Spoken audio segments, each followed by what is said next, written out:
All right. Shalom, shalom. First and foremost, we want to give all praise, honor, and glory to Yahweh, by Hashem, Yahweh Shai, by Hashem, Kakwadash. Double honors to my elders and apostles of Great Millstone, who rule well and teach well, being great example to us young brothers. And peace and blessings to the full elect. Lord, will not be a part of that number. All right, Lord, willing we be a part of that number. All right, I'm the brother Kodarf, and G-Man's been in Chicago. Come back with another video. The video's going to be entitled, The Apocrypha is Canon. All right, and you got a lot of scoffers saying the Apocrypha isn't real. You know, it's not a real book, and they immediately dismiss it. All right, but in fact, it is canon. All right, it is a part of the Bible. All right, it comes with 1611. All right, and without the Apocrypha, you wouldn't understand the Hellenistic era. All right, you wouldn't understand when Daniel popped up on the scene in the book of Susanna. All right, you want to understand the image. All right, the statue in Daniel. All right, because a part of it was the Greek Empire. All right, and if you completely skip the Apocrypha, you just gonna go from the Persian Empire to Roman Empire. All right, and a lot of our people completely missed that. All right, and which is only meant for the elect. All right, to understand. All right, the rest are blinded, man. All right, but a lot of our people miss that. All right, and that they completely do not understand the Jew nor Greek or the Gentiles, and etc. All right, the Israelite foreigners and etc. All right, because they completely missed out. They completely missed out and have no clue about the Hellenistic era. Okay, this is I was reading this the other day. It's Sirach 17:10. All right, we know Sirach is another word for Ecclesiasticus. All right, and I highlighted this in a parenthesis. It says, why is Ecclesiasticus shown with the King James Bible? All right, and I'm going to click this link. All right, because it shows you how Esau's tacky, man. He exposes himself. All right, it says the Apocrypha is a selection of the books which were published in the original 1611 King James Bible. These apocryphal books were positioned between the Old and New Testament. All right. It also contained maps and genealogies. All right. So without the Apocrypha, all right, 2 Ezra 13, you wouldn't understand how the northern kingdom of our nation, all right, left the Assyrian captivity and went into the Americas. All right, the Western Hemisphere. You wouldn't understand that. All right, so there's a lot of history that goes, there is a lot of history in the Apocrypha. All right, and it was taken out by the Bible Destruction Group. I believe it was 1850 something. I gotta go back in into history. All right, the exact year it was taken out. All right, but it's only spiritual because the word Apocrypha means sent away, hidden. All right, or sent away. All right, so I'm gonna continue to read. It says these apocryphal books were positioned between the Old and New Testament. It also contained maps and genealogies. The Apocrypha was a part of the KJV for 274 years until being removed in 1885. All right, so yep, I said 1850. All right, 1850 something. I was wrong. Salakia, it was 1885. All right, I forgot about the exact date. All right, we're still on. Okay, cool. It's so it was removed 1885. It says a portion of these books were called Deuterocanonical books by some entities such as the Catholic Church. But that was pretty much the point. You know, they basically tell you that that it's a part of the scriptures, man. All right. So we just gonna go into the history. That was enough of this. This is Tobit 1. Should I start? As a matter of fact, let me start with this first Maccabees 4:38. This is first Maccabees 4:38. It says, and when they saw the sanctuary desolate and the altar profaned and the gates burned up and shrubs growing in a court, as in a forest or in one of the mountains. Yeah, and the priest's chambers pulled down. They rent their clothes and made great lamentation and cast ashes upon their heads. All right. It says, and fell down flat to the ground upon their faces and blew an alarm with a trumpet to cry towards heaven. Then Judas appointed certain men to fight against those that were in the fortress until he had cleansed the sanctuary. All right, so this goes back to when the Israelites defeated the heathens. All right, and reestablished and redecorated the temple. All right, Hanukkah. All right, Hanukkah. That's how they say it now, Hanukkah. All right, but the Hebrew word Hanukkah, the feast of dedication, which is also in John the 10th chapter. All right, so and the reason why they were so distressed, all right, because the heathens, all right, the Greeks sacrificing pigs in the temple, all right, and spilling the blood of other abominable animals in the temple, man, and that's a great offense. All right, so chose priests of blameless conversations have pleasure in the law. It says, who cleanse the sanctuary and who bear out the defiled stones into an unclean place. And when they consulted what to do with the altar of burnt offering, which was profane, they thought it best to pull it down, lest it should be a reproach to them, because the heathens had defiled it. Wherefore they pulled it down and laid up the stones in the mountains of the temple in a convenient place, until there should come up a prophet to show what should be done with them. All right. Then they took whole stones according to the law and built a new altar according to the former. All right. So this is the feast of dedication. All right. Pulling down the old. All right. Profane. All right, and putting up and building up a new altar and redecorating the temple. All right. I'm going to skip down. I'm going to skip down to verse 52. It says, now on the 5 and 20th day of the 9th month, which is called the month Caslow, in 148 year, they rose up betimes in the morning and offered sacrifice upon the law, according to the law, Salaki, upon the new altar of burnt offerings what they made.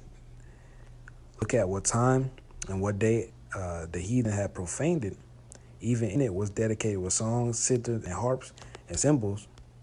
Then all the people fell upon their faces and worshiped, and praising the power of heaven, who had given them good success.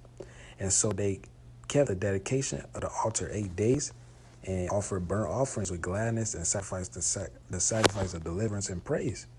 They decked also the forefront of the temple with crowns of gold, and shield and gates. And the chambers they renewed and hanged doors upon them. Thus was there very great gladness among the people, for that the reproach of the heathen was put away. All right. It says, moreover, Judas and his brethren with the whole congregation of Israel ordained that the days of the dedication of the altar should be kept in their season from year to year by the space of 8 days, before the 5 and 20th day of the month of Caslu, with mirth and gladness. And at the time they built up the Mount Zion with high walls and strong towers round about it, lest the Gentiles should come and tread it down as they have done before. Right. So they rebuilt a new altar, decorated a temple, pulled down the foul things the heathens put in there, cleansed and cleaned it, and built the fortress, man. All right. So they want to get invaded again.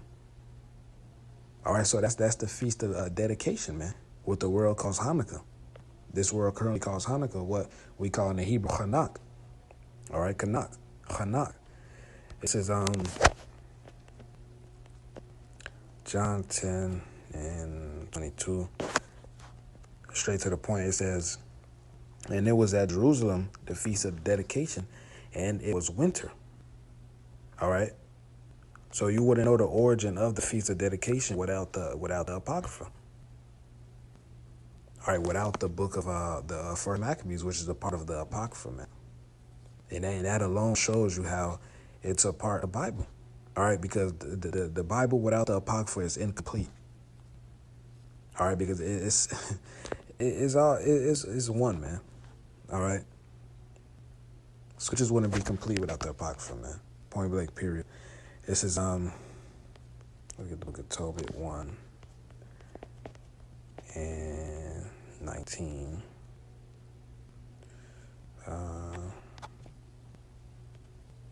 Job 1 and 19. And one of the Ninevites went and complained of me to the king that I buried them and hid myself, understanding that I was sought for to be put to death. I withdrew myself for fear, and all my goods were forcibly taken away. And was there anything left me beside my wife Anna and my son Tobias? All right, the Assyrian king was trying to put King Hezekiah to death and Tobit and his family. All right, it says, and there passed not 5, and if you go into the history, that's what we're going into. All right, I'm just going straight to the point. Verse 21, and there passed not 50 days before 2 of his sons killed him. All right, and they fled into the mountains of Araph and Sarkadness, however you pronounce that. It says, his son reigned in his stead, who appointed over his father's accounts and over all his affairs Achiarchus, my brother, and Anael's son. All right. So the Lord literally put that king to death. All right, and saved Tobias and King Hezekiah. Tobias and his family and King Hezekiah, if you go into the history, man. All right. And it's also in Isaiah 50, is that 53 or 57? 37.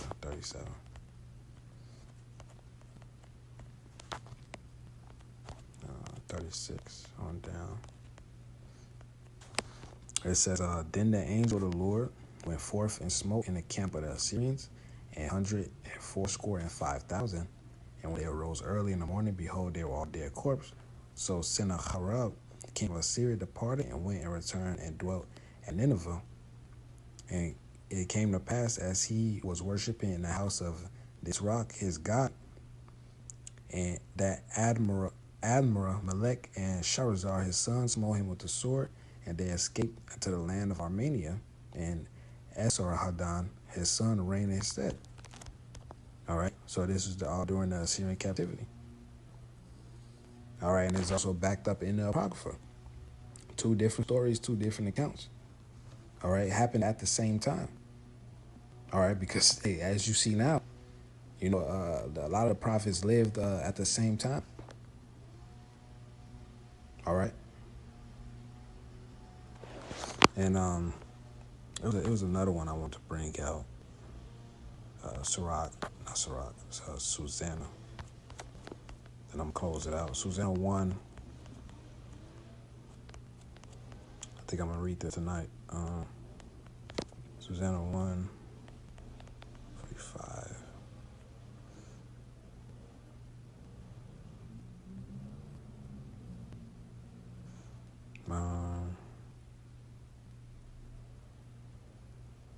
Start at 42.